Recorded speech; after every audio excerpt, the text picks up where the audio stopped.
Praise the lord. పరిశుద్ధాత్మని ప్రవచనం, ఆధ్యాత్మిక కార్యక్రమాలను వీక్షిస్తున్న మీ అందరికీ సర్వ శుభములు కలుగునుగాక. ఆమేన్. ప్రియమైన సహోదరి సహోదరులారా, దేవుని బిడ్డలారా, ఈరోజు క్రైస్తవులందరికీ శుభదినము, విశ్రాంతి దినము, ఆదివారము ఆరాధన. ఈరోజు తల్లి శ్రీసభ దివ్య కారుణ్య మహోత్సవమును కొనియాడుతుంది. ఈరోజు 3 పట్టణాలు ఉంటాయి. మొదటి పట్టణము యోహాను రాసిన మొదటి లేఖ 5వ అధ్యాయము 1 నుంచి 6వ వచనం వరకు. రెండో పట్టణము అపోస్తల కార్యములు 4వ అధ్యాయము 32 నుంచి 35వ వచనం వరకు. సువార్త పట్టణము యోహాను సువార్త 20వ అధ్యాయము 19 నుంచి 31వ వచనం వరకు. ప్రియమైన సహోదరి సహోదరులారా, చదవబడినటువంటి లేఖనాలను ధ్యానించుకుందాం. యేసు ప్రభు వారు పాపుల చేతికి అప్పగింపబడి, సిలువ వేయబడి, మరణించి పునరుద్ధానమయ్యి దేవాదేవుడు శిష్యులకు దర్శనమిచ్చినట్లుగా పరిశుద్ధ గ్రంథములో చూస్తున్నాం. గడిచిపోయిన ఆదివారము యేసు ప్రభు పునరుద్ధాన మహోత్సవము, క్రీస్తు సజీవుడిగా లేవనెత్తబడ్డాడని మనము ఈస్టర్ పండుగ రోజుని ధ్యానించుకున్నాం. మరి ఒకే రోజు యేసు ప్రభు వారు శిష్యులకు 5 సార్లు దర్శనమిచ్చినట్లుగా చూస్తూ ఉన్నాం. అయితే ఈస్టర్ పండగ తర్వాత ఆదివారమైనటువంటి ఈ ఆదివారం రోజు యేసు ప్రభు వారు శిష్యులు యూదులకు భయపడి, యూదుల భయమ చేత ఇంటిలో ఉండి తలుపులు మూసుకొని భయపడుతూ ఉన్నారు. యూదులు మమ్మల్ని చంపేస్తారేమో, మా బోధకుడు చనిపోయాడు కదా, వారిని చంపేశారు కదా, మమ్మల్ని కూడా చంపేస్తారు కదా, మమ్మల్ని బ్రతకనివారు కదా అని భయముతో యేసు ప్రభు శిష్యులు ఇంటిలో తలుపులు మూసుకుని ఉన్నారు. ఆ సందర్భంలో యేసు ప్రభు వారు వారి మధ్య నిలిచి మీకు శాంతి కలుగునుగాక అని చెబుతున్నారు. అప్పుడు శిష్యులు, ఇక్కడ లూకాసు వార్త 24వ అధ్యాయం 36వ వచనం కానీ చూసినట్లయితే ఇక్కడ శిష్యులు భయపడుతున్నారు. ఎందుకు భయపడుతున్నారు? యేసు ప్రభు వచ్చారు, మధ్య నిలబడి మీకు శాంతి కలుగునుగాక అని చెప్పిన ఎందుకు భయపడుతున్నారు? ఇక్కడ లూకాసు వార్తలో చెప్పిన విధముగా వాక్య భాగంలో దెయ్యమని, భూతమని భయపడుతున్నారు. అంటే ఆయన వస్త్రములు తెల్లటి వస్త్రములు, సాకలి సలువ జాలినటువంటి అంత తెల్లగా ఆ వస్త్రం కనిపించడంతో వాళ్ళ దెయ్యమని, భూతమని భయపడిపోతున్నారు. అప్పుడు యేసు ప్రభు వారు భూతమునకు కాళ్ళు చేతులు మాంసం ఉండదు కదా, నేనే మీ ప్రభువునని చెప్పినప్పుడు వాళ్ళు నమ్మారండి. అప్పుడు ప్రియమైన దేవుని బిడ్డలారా, నమ్మిన తర్వాత వారికి చేతులు చూపించగా చేతులు మేకులతో కొట్టినటువంటి శీలగడ్డలు చూపించినప్పుడు చూసి వాళ్ళు యేసు ప్రభు దేవుడని నమ్మారు. అయితే ఆ యేసు ప్రభు వారు మళ్ళా ప్రత్యక్షమయ్యి మళ్ళీ రెండోసారి మీకు శాంతి కలుగునుగాక అనే వారి మీద శ్వాస ఊది మీ పవిత్రాత్మను పొందండి, మీరు ఎవరి పాపములైతే క్షమిస్తారో వారి పాపలు క్షమించబడతాయి, ఎవరి పాపలను క్షమించరో వారి పాపలు క్షమించబడవు అని వారికి సర్వాధికారాన్ని ఇచ్చాడండి. ప్రియమైనటువంటి దేవుని బిడ్డలారా, మరి తర్వాత ఈ ఆదివారం రోజుని, అంటే 8వ రోజుని, అంటే ముందు కనిపించినప్పుడు యేసుప్రభు వారు వారితో మాట్లాడినప్పుడు అపోస్తలుడైనటువంటి థోమస్ గారు మాత్రము వారు లేరనమాట. ఇది దర్శనమిచ్చారు, యేసుప్రభు వారు కనిపించారు, మాట్లాడారు. ఆ తర్వాత థోమస్ వచ్చిన తర్వాత ఇలాగ మాకు ప్రభు కనిపించారు, మేము చూసాము, నమ్మామని చెప్పినప్పుడు థోమస్ గారు అన్న మాట ఏమిటంటే, ఆయన చేతిలో చీలగంటలో వేలు పెట్టి పక్కన వేలు పెట్టి చూస్తేనే కానీ నేను నమ్మను అని థోమస్ గారు అన్నారండి. అంటే అప్పుడు నమ్మలేదు, వీరు శిష్యులు చెప్పిన మాట నమ్మలేదండి. అయితే యేసు ప్రభు వారు తర్వాత 8వ రోజున ప్రత్యక్షమయ్యాడు. మరలా వారి మధ్య, శిష్యుల మధ్య నిలబడి మీకు శాంతి కలుగును గాక అని చెప్పినప్పుడు యేసు ప్రభు వారు తోమా గారికి చేతులు చూపెడుతున్నారు. చేతులు చూపించినప్పుడు తోమా గారు వచ్చి ఆ చేతుల్లో మేకులు కొట్టినటువంటి సీళ్ళ గంటల్లో వేలు పెట్టి చూసి, అలాగే పొట్టలో వేలు పెట్టి చూసి అప్పుడు నమ్మి ఏమంటాడంటే, నా దేవా నా ప్రభువా అని చాలా బాధపడ్డాడండి, దుఃఖపడ్డాడండి థామస్ గారు. అప్పుడు నమ్మారండి. యేసుప్రభు అంటున్నారు, అప్పుడు చూసి నమ్మిన వారి కంటే చూడక నమ్మిన వారు ఎంతో ధన్యులు అని చెప్పి యేసుప్రభు థామస్ గారిని అంటున్నారండి. అందుకనే ఆ థామస్ గారిని అవిశ్వాస థామస్ అని కూడా అంటూ ఉంటారండి, పిలుస్తారండి ప్రియులారా. మరి అదేవిధంగా థామస్ గారు ఏ విధంగా అవిశ్వాసంతో మరి చూస్తేనే గారు నమ్మలేదో, అలాగే ఈనాడు మరి విశ్వాసులు కూడా యేసుప్రభు సన్నిధికి వచ్చినప్పుడు అద్భుతాలు చేస్తేనే తప్ప నమ్మడం లేదండి సమాజం. ఈ కార్యం జరిగితే నేను యేసుప్రభు నమ్ముకుంటాను, రక్షణ పొందుకుంటాను అనే విశ్వాసాలు అంటూ ఉంటారండి. ప్రియమైన దేవుని బిడ్డలారా, దేవుడు అద్భుతం చేస్తేనే నువ్వు నమ్ముకుంటావా? దేవుడు నీ కుటుంబంలో గొప్ప కార్యాలు చేస్తేనే నువ్వు యేసుప్రభు నిజమైన దేవుడు నమ్ముతావా? అందుకనే లేఖనాలు చెప్పినట్టుగా నమ్ముట నీ వల్ల అయితే నమ్మువానికి సమస్తము సాధ్యమని యేసుప్రభు వారు లేఖనాల్లో తెలియజేస్తున్నాడండి. ప్రియమైనటువంటి దేవుని బిడ్డలారా, మరి వినాలి యేసుప్రభు మాటలు, ఆయన నమ్మాలి. ఆయన ఎందుకంటే వాక్యమై ఉన్న దేవుడైనా. అందుకని ఆది యందు వాక్యం ఉండెను, వాక్యము దేవుని వద్ద ఉండెను, వాక్యము దేవుడే ఉండెను. ఆది యందు యేసు ఉండెను, యేసు దేవుని వద్ద ఉండెను, యేసు దేవుడై ఉండెను. యేసుప్రభు వారి వాక్యమైన దేవుడు కాబట్టి ఆయన మాట మనం నమ్మాలి. మరి ఈరోజు ప్రియుల దేవుని బిడ్డ విశ్వాసులు అయినటువంటి మీరు కూడా మరి దైవజనులు ప్రార్థన చేస్తే జరగాలి. జరగకపోతే చర్చకు రారు. కార్యం జరగకపోతే దేవుని వదిలిపెట్టేస్తూ ఉంటారు. అది కాదు ప్రియమైన సహోదరి సహోదరుడా.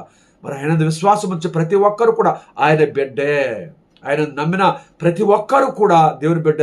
అందుకనే హృదయముతో యేసు ప్రభు మరి నిజమైన దేవుడని హృదయముతో ఒప్పుకొని నోటితో విశ్వసించినట్లయితే నువ్వు రక్షింపబడతావు. అంటే ప్రార్థించే ప్రతి వ్యక్తి రక్షింపబడతాడని వాక్యము తెలియజేస్తుందండి. ప్రియమైనటువంటి దేవుని బిడ్డలారా, మరి అదే విధముగా మరి చూసి నమ్మినట్టు థామస్ గారు యేసుప్రభు ఏమన్నారు, మరి చూసి నమ్మిన వారి కంటే చూడక నమ్మిన వారని ధన్యులు అని ఏ విధంగా అన్నారో అదేవిధంగా ఈనాడు మనము ఆయన మాటలు దైవ సేవకులు బోధిస్తున్నప్పుడు ఆయన మాటలు విని నమ్మాలి.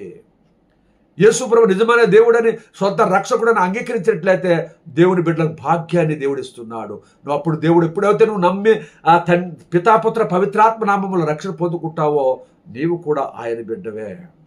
ఆయన గొప్ప కార్యాలు చేస్తాడు. మరి ఆయన యందు విశ్వాసం ఉంచిన ఎడల, ఆయన మీద ఆధారపడినట్లయితే నువ్వు గొప్ప కార్యాలు చూడగలుగుతావు. ప్రియమైనటువంటి దేవుని బిడ్డలారా, మరి అదే విధముగా ఈరోజు మొదటి పట్టణం చూసినట్లయితే యోహాను గారు రాసిన మొదటి లేఖ 5వ అధ్యాయము 1-6 చూసినట్లయితే యేసే మెస్సయ్య అని విశ్వసించే ప్రతి వ్యక్తి దేవుని బిడ్డయ్య. తండ్రిని ప్రేమించు ప్రతి వ్యక్తి కూడా ప్రతి వ్యక్తి కూడా దేవుని బిడ్డే. మరి ఆయనందు విశ్వాసం ఉంచిన ఎడల, ఆయన ఆజ్ఞలు పాటించిన ఎడల నువ్వు దేవుని యొక్క చట్టం నెరవేర్చిన వాడు అవుతున్నావు. ఆయన ఆజ్ఞలు పాటించిన ఎడల నువ్వు దేవుని బిడ్డ అవుతున్నావు. లోకమును ఎవడు ఓడింపగలుగును? యేసు దేవుని పుత్రుడని నమ్మువాడు మాత్రమే. లోకాన్ని జయించాలంటే యేసు నామములో యేసుప్రభు నిజమైన దేవుడు, యేసుప్రభు దేవుని కుమారుడని విశ్వసించినట్లయితే నువ్వు లోకాన్ని జయించగలుగుతావు, సైతాన్ని జయించగలుగుతావు, శత్రువుని జయించగలుగుతావు. మరి అదే విధముగా ప్రత్యక్షమైన అతను యేసు క్రీస్తే. ఆయన జలముతో రక్తముతో వచ్చాను. ఆయన కేవలము జలముతోనే కాక జలముతో రక్తముతో వచ్చాను. ఆత్మ సత్యము కనుక ఆత్మ సాక్ష్యం ఇచ్చుచున్నది. ప్రియమైన దేవుని బిడ్డారా, తండ్రి కుమార పరిశుద్ధాత్మ దేవుడు తిత్వవంతుడై ఉన్నాడు. పితాపుత్ర పవిత్రాత్మ దేవుడు తిత్వవంతుడై ఉన్నాడు. ఏకతిత్వ సర్వేశ్వరుడు. పితాపుత్ర పవిత్ర ముగ్గురు వ్యక్తులు వేరైనప్పటికీ కూడా వారు ముగ్గురు కూడా తిత్వవంతుడై ఉన్న ఒకే దేవుడై ఉన్నాడు. తండ్రి యెహోవా దేవుడు, యావే దేవుడు అని పిలవచ్చు, పరిశుద్ధాత్మ దేవుడు అని పిలవచ్చు, యేసు క్రీస్తు అని పిలవచ్చు. ఏ నామములు పిలిచినా ఆయన నామమునకు మహిమ కలుగునట్లుగా మనము పలుకుతుంటాము. అందుకనే ఆయన జలముతోనే కాక రక్తముతో కూడా వచ్చిన ఆత్మ సత్యము కనుక ఆత్మ సాక్ష్యం ఇస్తున్నది. పరిశుద్ధాత్మ దేవుడు సాక్ష్యం ఇస్తున్నాడు ఈయన నిజమైన దేవుడు అని చెప్పి. అంటే ఆత్మతోనూ జలముతోనూ అంటే ఆ జలముతోను రక్తముతోను ఆయన వచ్చాడండి. ప్రియమైన దేవుని బిడ్డలారా, అందుకనే యోహాను సువార్త 19వ అధ్యాయము 34 నుంచి చూసిన 35 వచనం చూసినట్లయితే అక్కడ జరిగిన సంఘటన ఏంటంటే, యేసు ప్రభువారు సిలువ వేసిన తర్వాత అక్కడ మరి కుడి ఎడమ ఇద్దరు బందిపోటు దొంగలు ఉన్నారు. యేసు ప్రభు సిలువ వేసిన తర్వాత అక్కడ యేసు ప్రభు ఏలి ఏలి లామా సబక్తా అని బిగ్గరకి కేక పెట్టి ప్రాణము విడిచాడండి. అప్పటికే కుడి పక్కన దొంగ ఎడపక్కన దొంగ చనిపోతే వాళ్ళని కాళ్ళు చేతులు కూడా ఎరగొట్టారండి. అంటే యేసు ప్రభు దగ్గరకు వచ్చినప్పుడు మరి ప్రియమైన దేవుని బిడ్డ, యేసుతో పాటు సిలువేయబడిన వారు కాళ్ళు చేతులు విరగొట్టారు. కానీ వారు యేసు వద్దకు వచ్చినప్పుడు ఆయన అప్పటికే మరణించి ఉండడం చూసి ఆయన కాళ్ళు విరగొట్టలేదు. అయితే సైనికుల్లో ఒకడు ఆయన పక్కలో బల్లెముతో పొడిచెను, వెంటనే రక్తము నీరు స్రవించాను. అది చూసిన వాడు దీని గురించి చెప్పుచున్నాడు, అతడు చెప్పినది వాస్తవము మీరు కూడా విశ్వసించుటకు అతడు సత్యము చెప్పుచున్నాడని అతడు ఎరుగును. ప్రియమైన దేవుని బిడ్డ, యోధా సైనికుల్లో ఒకడు ఆయన ఏం చేశాడంటే, మరి యేసు ప్రభు వారి పక్కన బల్లిపోటు పొడిచినప్పుడు ఆ బల్లిపోటు నుంచి రక్తము నీరు స్రవించిందండి. ప్రియమైన దేవుని బిడ్డారా, ఆ రక్తం నీరు స్రవించినప్పుడు పొడిచినటువంటి వ్యక్తి ఎవరంటే గుడ్డివాడై ఉన్నాడు. ఎప్పుడైతే రక్తం నీరు స్రవించి అతని ముఖం మీద పడినప్పుడు అతను గుడ్డివాడుగా ఉన్న అతడి నేత్రములు తెరవబడ్డాయి. అప్పుడు ఈయన నిజముగా దేవుని కుమారుడని అతడు కూడా సాక్ష్యం ఇస్తున్నాడండి. ప్రియులారా, అంటే ప్రియమైన సహోదరుడా, ఇక్కడ రక్తము నీరు స్రవించదు కాబట్టి నీరు దేనికి సాదృశ్యము, రక్తము దేనికి సాదృశ్యము మనం తెలుసుకున్నాం. ప్రియమైనటువంటి దేవుని బిడ్డలారా, ఇక్కడ పేతురు గారు రాసినటువంటి మొదటి లేఖ 3వ అధ్యాయము 20వ వచనం చూసినప్పుడు, నోవా ఓడను నిర్మించుతున్న రోజుల్లో దేవునికి విధేయులు కాని వారి ఆత్మలే ఇవి. అప్పుడు దేవుడు వారి కొరకు సహనముతో వేసి ఉండేది కదా. ఓడ యందు కొద్ది మంది, కేవలం 8 మంది మాత్రమే జలముచే రక్షింపబడిరి. ఈ జలము జ్ఞానస్థాన సూచకముగా ఒక చిహ్నము. నేడు ఈ జ్ఞానస్థానము మిమ్ము కాపాడును, కానీ కేవలం శారీరక శుద్ధిసే కాదు, పవిత్రముగా అంతఃకరణముచే దేవునికి చేయబడిన వాగ్దానము ద్వారా అది మిమ్ము రక్షించును. యేసుక్రీస్తు పునరుద్ధానము ద్వారా జ్ఞానస్థానము మిమ్ము రక్షించును. ప్రియమైనటువంటి దేవుని బిడ్డలారా, మరి ఇక్కడ మరి ఈ లేఖనాల వివరింపకు ముందు ఆది కాండము 7వ అధ్యాయాన్ని ఒకసారి గమనిద్దాము. మరి ఆనాటి కాలములో మరి ఆ దేవుడు సృష్టింపబడినటువంటి ఆదాము కాలం నుండి నోవా వరకు ఉన్నటువంటి ప్రజలు పరమ దుష్టులు అయిపోయి ఉన్నారని. పరమ దుష్టులు అంటే దేవునికి వ్యతిరేకంగా పాపం చేస్తున్నారు. మరి రకరకాలుగా మోసాలు, వేషాలు, దొంగతనాలు, వ్యభిచారము, రకరకాల పాపాలు చేస్తున్నారు. అప్పుడు దేవుడు స్వరం రూపంతో మాట్లాడాడండి. అంటే దేవుని మాట నమ్మలేదు. మరి పరమ దృష్టి నశించిపోతున్న సందర్భంలో దేవుడు నోవాను పిలిచాడండి. నోవాను పిలిచి, నోవా నేను చెప్పినట్టుగా నువ్వు చేయమని చెప్పి నోవాతో అంటున్నాడండి. అప్పుడు నోవాతో ఏం చెబుతున్నాడంటే, నువ్వు ఓడ కట్టు, ఆ ఓడలో పశువులు, మృగములు, జంతువులు, అలాగే పక్షులు, ఆడామగ జాతిని ఆ ఓడ కట్టి ఓడలోకి ఎక్కించు. అలాగే నీ భార్య భర్తలు, 3 కుమారులు, అలాగే 3 కోడళ్ళు, మీ 8 మంది మాత్రము లోపలికి వెళ్ళి తలుపేసుకోండి, తర్వాత నేను చెప్తానని చెప్పి యేసు ప్రభు వారు, యెహోవా దేవుడు, తండ్రి దేవుడు, పరిశుద్ధాత్మ దేవుడు మరి నోవాకు చెప్పాడండి. నోవాకు చెప్పినప్పుడు నోవా అదే విధముగా ఓడ కట్టేశాడండి. ఓడ కట్టిన తర్వాత ఓడలోనికి పశువులు ఆడమగ, జంతువులు ఆడమగ, అలాగే మృగములు ఆడమగ, పక్షులు ఆడమగ వాళ్ళన్నిటికీ ఎక్కించాడు. తర్వాత వాటికి కావాల్సిన ఆహారాన్ని కూడా దాంట్లో ఎక్కించాడు. తర్వాత నోవా భార్య, నోవా 3 కుమారులు, 3 కోడళ్ళు కూడా వాడలోకి ఎక్కించాడండి. ఎక్కించిన తర్వాత తలుపేసిన తర్వాత 40 రాత్రులు 40 పగళ్ళు కుండపోతగా వర్షము కురిసిందండి. ఆ జల ప్రయాణికి ఆనాటి కాలం ఉన్న ప్రజలందరూ కూడా చనిపోయారు. అంటే ఆది కాండము 7వ అధ్యాయము 12వ వచనం చూసినట్లయితే 40 రోజులు పగలు రాత్రి కొండపోత వర్షం కురిసినప్పుడు ఆనాటి ప్రజలు చనిపోయారు. 150 రోజుల దాకా నీరు అలాగే ఉందండి. ప్రియమైనటువంటి దేవుని బిడ్డలారా, అంటే అప్పుడు ఈ జలము ద్వారా, ఈ జలముచే ఆ 8 మంది రక్షింపబడ్డారు. ఉన్న వాళ్ళందరూ కూడా ఏమైపోయారు? చనిపోయారు. అంటే ఈ జలము, ఈ నీటిలో వీళ్ళు మాత్రమే, ఈ జలములో వీళ్ళు మాత్రమే రక్షింపబడ్డారు. అయితే ఇప్పుడు ఆ పేతురు గారు రాసినటువంటి మొదటి లేఖ 3వ అధ్యాయము చదవబడినటువంటి లేఖన భాగాలు జ్ఞాపకం చేసుకుందాం. అయితే ఈ జలము ద్వారా ఈ నోవా కుటుంబం రక్షింపబడింది. ఈ జలము జ్ఞానస్థానమునకు చిహ్నముగా ఉందన్నమాట అండి. అంటే ఈ ధ్యానస్థానము చిహ్నముగా అంటే మరి బైబిల్ గ్రంథములో ధ్యానస్థానాలు రకరకాలుగా ఉన్నాయి కదండి. 2-3 గుర్తు చేస్తారు మీకు. అయితే ఒకటి నీటి బాప్తిసము, రెండోది యోహాను గారు కూడా అన్న మార్క్స్ వార్తలో 1వ అధ్యాయము 1-8 వరకు చూసినప్పుడు నేను నీటితో బాప్తిసిస్తున్నాను కానీ ఆయన ఆత్మతోనూ అగ్నితో బాప్తిస్తాడని చెప్పారు. సరే, అలాగే ఆత్మతోనూ పరిశుద్ధాత్మ ద్వారా బాప్తిస్తూ పొందుకోవచ్చు. అలాగనే అగ్ని ద్వారా అపోస్తుల మీద పరిశుద్ధాత్మ అగ్ని నాలుకలో విభజించినప్పుడు వాళ్ళ జ్ఞానస్నానం పొందుకున్నారండి. మరి ఈ విధంగా ఈ 3 బాప్తిస్తాలు నేను చెప్తున్నాను మీకు. అంటే మొత్తం 7 బాప్తిస్తాలు ఉన్నాయి, ఆ 3 చెప్పారు. కాబట్టి అంటే ఈ విధంగా నీరు ధ్యానస్థానముకు చిహ్నముగా వీరు రక్షింపడ్డారు. అంటే ఇక్కడ యేసుక్రీస్తు పునరుద్ధానము ద్వారా జ్ఞానస్థానం మిమ్మల్ని రక్షించును అంటారు. యేసుక్రీస్తు పునరుద్ధానము ద్వారా ఈ ధ్యానస్థానమే మిమ్మల్ని రక్షించును. ఈ నీరు ధ్యానస్థానమునకు చిహ్నముగా ఉన్నది. అయితే రక్తము దేనికి సూచనగా ఉన్నది మనం చూద్దాం. అయితే యోహాను గారు రాసినటువంటి మొదటి లేఖ 1వ అధ్యాయము 7వ వచనం చూద్దామండి. చదువుతున్నానండి. కానీ ఆయన వెలుగునందు ఉన్నట్లే మనము వెలుగులోనే జీవించినచో మనము అన్యునమగు సహవాసము కలవారమగుదుము. ఆయన పుత్రుడు యేసు రక్తము మనలను పాపలన్నిటి నుండి శుద్ధి చేయును. చూడండి ప్రియమైన దేవుని బిడ్డలారా, ఆయన వెలుగునను ఉన్నట్లే ఆయనందు సహవాసము గలవారమే ఉన్న ఎడల యేసు దేవుని పుత్రుడైనటువంటి యేసుక్రీస్తు రక్తము ప్రతి పాపము నుండి విడుదల చేస్తుందండి, ప్రతి పాపము నుండి శుద్ధీకరణ చేస్తుందండి. అయితే ప్రియమైనటువంటి దేవుని బిడ్డారా, అందుకనే అపోస్తలుడైన పౌలు హెబ్రీయులకు రాసినటువంటి లేఖ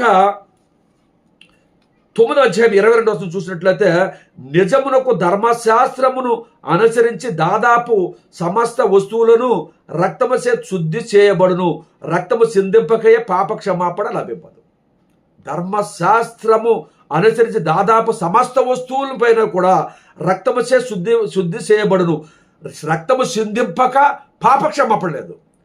అందుకే రక్తము, అందుకనే యేసుక్రీస్తు రక్తము కలవరి రక్తం అంటే గొల్గొతా స్థలములో సిందించిన రక్తము ద్వారా మనకి శుద్ధి జరుగుతుంది, పాప క్షమాపణ జరుగుతుంది, పాప విముక్తి కలుగుతుంది, పాప విమోచన కలుగుతుంది.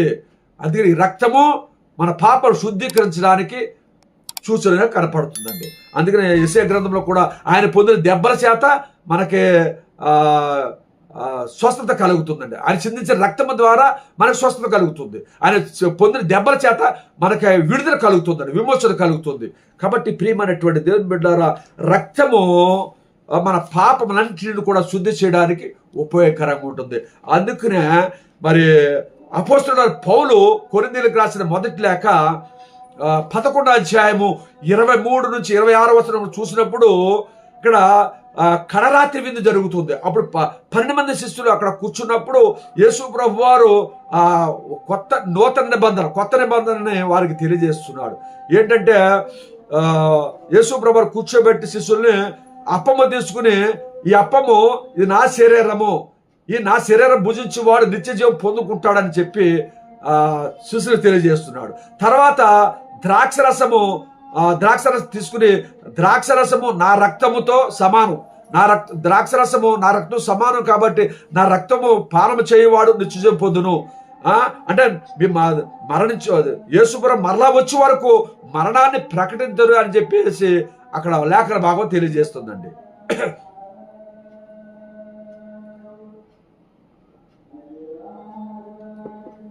ప్రియమైన సహోదరి సహోదరులారా, దేవుని బిడ్డలు, అందుకనే గురువు నడిపూజలో మరి అప్పం పట్టుకుని ఇదిగో క్రీస్తు శరీరము అని చెప్పినప్పుడు నడిపూజలో ఈ అప్పము యేసు క్రీస్తు యొక్క శరీరముగా మారిపోతుంది. ద్రాక్షను పట్టుకుని ఇది క్రీస్తు రక్తం అని చెప్పినప్పుడు అది రక్తం కింద మారిపోతుందండి. అంటే ధ్యానస్థానం పొందిన ప్రతి ఒక్కరూ కూడా యేసుక్రీస్తు శరీర రక్తాలు స్వీకరిస్తే మరణించిన సజీవుడివే, చనిపోయిన సజీవుడివే. కాబట్టి ప్రియమైనటువంటి సహోదరి సహోదరులారా, మరి ఈ విధంగా ఈ రక్తము పాపాన్ని శుద్ధి చేస్తుంది. ఈ నీరు జ్ఞానస్థానమునకు చిహ్నముగా ఉంది. అందుకనే ప్రియమైన దేవుని బిడ్డ, రక్తము చిందింపక పాపక్షేపం లేదు. నీటి ద్వారా ఆ నీరు ఆనాడు నోవా కాలములో ఆ కుటుంబాలు 8 మందిని రక్షించిన విధముగా ఈ నీరు ధ్యానస్థానమునకు చిహ్నముగా ఉన్నది. కాబట్టి ప్రియమైన దేవుని బిడ్డారా, అందుకనే ప్రతి ఒక్కరు దేవుని విశ్వాసం వచ్చిన ప్రతి ఒక్కరు కూడా రక్షణ పొందుకోవాలి, ధ్యానస్థానం పొందుకుంటా. ఈ కాలములో మానవుడు ఎప్పుడు చనిపోతాడో, ఎప్పుడు బ్రతుకుంటాడో, ఏ సమయం ఏమి జరుగుద్దో ఎవరికి తెలియదు. కాబట్టి అందుకే యేసు ప్రభు కూడా మొదట్లో సువార్త ప్రకటించినప్పుడు మార్కు సువార్త 1:15 చూసినప్పుడు కాలము సంపూర్ణమైనది, దేవుని రాజ్యం సమీపించినది, మీరు హృదయ పరివర్తన చెంది ఈ సువార్తను విశ్వసించండి అని చెప్పి మొట్టమొదట్లో యేసు ప్రభు వారు సువార్త బోధించినటువంటి మాటలు మనం జ్ఞాపకం చేసుకున్నాం. అంటే హృదయ పరివర్తన చెంది మన పాపలు ఒప్పుకుని పితాపుత్ర పవిత్రాత్మ నామమున రక్షణ పొందుకున్నట్లయితే మనం ఎప్పుడు మరణించినా మన పరలోక రాజ్యము వెళతాము. యేసు ప్రభు మరణించి పునరుద్ధరణై దేవుని కుడిపార్శ్వమున కూర్చున్న విధముగా మనము కూడా దేవుని యొక్క కుడిపార్శ్వమున కూర్చుంటాము, దేవునితో సహవాసం చేస్తాము. దేవునితో ఇక్కడ ఈ భూలోకంలో సహవాసం చేస్తున్నాము, దేవుని వాక్యం వింటున్నాము, ఆయన ప్రేమలో ఉంటున్నాము, ఆయన శ్రమల మరణ పునరుద్ధారాలను జ్ఞాపకం చేసుకుంటాము. మరి పరలోక రాజ్యం మరణించిన తర్వాత పరలోక రాజ్యంలో ఆయనతో కూడా ఉంటున్నామండి. ప్రియమైనటువంటి దేవుని బిడ్డలు, కాబట్టి మరి 2వ పట్టణము అపోస్తలుడు పౌలు అపోస్తల కార్యములు 4వ అధ్యాయము 32వ వచనము. అంటే అపోస్తల కార్యములు యోహాను గారు రాశారండి. మరి అయితే అపోస్తల కార్యములో 4వ అధ్యాయం 32-35వ వచనం చూసినట్లయితే విశ్వాసుల సంఘము ఏక మనస్సుతో ఒకే హృదయముతో మంచి మనస్సు కలిగి వారికి ఉన్న ఆస్తిపాస్తులను లేని వారికి పంచిపెట్టేవారండి. అదేవిధంగా పొలం ఉందనుకోండి, పొలం వేసేసి డబ్బు తీసుకొచ్చి, లేకపోతే మరి అదే విధముగా ఇళ్ళు ఉన్నాయనుకోండి, ఇళ్ళు అమ్మేసి డబ్బు తీసుకొచ్చి లేనటువంటి వారికి సేవలు చేసేవారు. మరి అదే విధముగా ఈనాడు దైవ సంఘములో దైవ సేవకులు కూడా మరి ఏం చేస్తున్నారంటే ఆ డబ్బును ఏం చేస్తున్నారంటే లేనటువంటి వారికి పంచుతూ ఉన్నారు. లేనటువంటి వ్యాధిగ్రస్తులకు మరి రోగాల కోసము డాక్టర్ల దగ్గర ఆ డబ్బు వైద్యం చేస్తున్నారు. మరి లేని వాళ్ళకి సహాయం చేస్తున్నారు. మరి ఇల్లు లేని వాళ్ళకి ఏదైనా వాళ్ళకు తోచినంత కొంత సహాయం చేస్తున్నారు. అంటే అదే విధముగా ఎవరైనా చేసినప్పుడు లేదనకుండా ఇస్తున్నారు. మరి చాలామంది అయితే వాళ్ళ స్వలాభము కోసము వాళ్ళే పోగొట్టుకుంటారండి. దైవ సేవకుడు, నిజమైన సేవకుడు మరి తనకున్నటువంటి సేవలోకి వచ్చినటువంటి కానుకలను పేదలకు దాన ధర్మం చేస్తూ, రోగులకు వైద్యం చేస్తూ, లేదా పేద పిల్లలను చదివిస్తూ, అలాగే వృద్ధాశ్రమంలో ఉన్నటువంటి వారికి సేవలు చేస్తూ అనేకమైన గొప్ప గొప్ప కార్యాలు చేస్తున్నారండి సేవకులు ఎవరో తప్పు పట్టకూడదండి. ఆ పరిశుద్ధాత్మ దేవుడు ప్రేరేపించిన రీతిలో ఆ దైవ సేవకులు కూడా మంచి మంచి కార్యాలు చేస్తున్నారండి. ఆనాడు అపోస్తలులు చేసినట్టుగానే ఈనాడు దైవ సేవకులు కూడా చేస్తున్నారండి. కాబట్టి ఈ విధంగా మరి అపోస్తల కార్యములో యోహాను గారు చక్కగా రాసిపెట్టి వచ్చాడండి. మరి ఆ విధముగా దైవ సేవకులైన విశ్వాసులైన బైబిల్ గ్రంథంలో ఇక్కడ మత్తయి సువార్త 6వ అధ్యాయములో 3వ వచనములో రాయబడిన మాట ఏంటంటే, నువ్వు కుడి చేతితో దానం చేసినప్పుడు ఎడమ చేతికి తెలవకుండా చేయమని వాక్యం తెలియజేస్తుంది. యేసు ప్రభు వారే తెలియజేశాడండి. చూడండి, వాక్యాలు చదువుతాను ఒకసారి. 6వ అధ్యాయం 3వ వచనం చూసినట్లయితే, నువ్వు దానము చేయనప్పుడు నీ కుడి చేసేది నీ ఎడమ చేతికి తెలియకున్నట్లు రహస్యముగా చేయము, అట్లయినా రహస్య కార్యముల గుర్తించి నీ తండ్రి నీకు తగిన బహుమానమునిచ్చును. ప్రియమైనటువంటి దేవుని బిడ్డలారా, నువ్వు దానం చేసినప్పుడు ఏ విధంగా కుడి చేతి దానం చేసినప్పుడు ఎడం చేతికి తెలకోకుండా దానం చేసినట్లయితే, రహస్యంగా దానం చేసినట్లయితే, రహస్య కార్యం గుర్తించి నీ తండ్రి నీకు ప్రతిఫలం ఇస్తాడు, నిన్ను ఆస్వాదిస్తాడు, నిన్ను దీవిస్తాడు.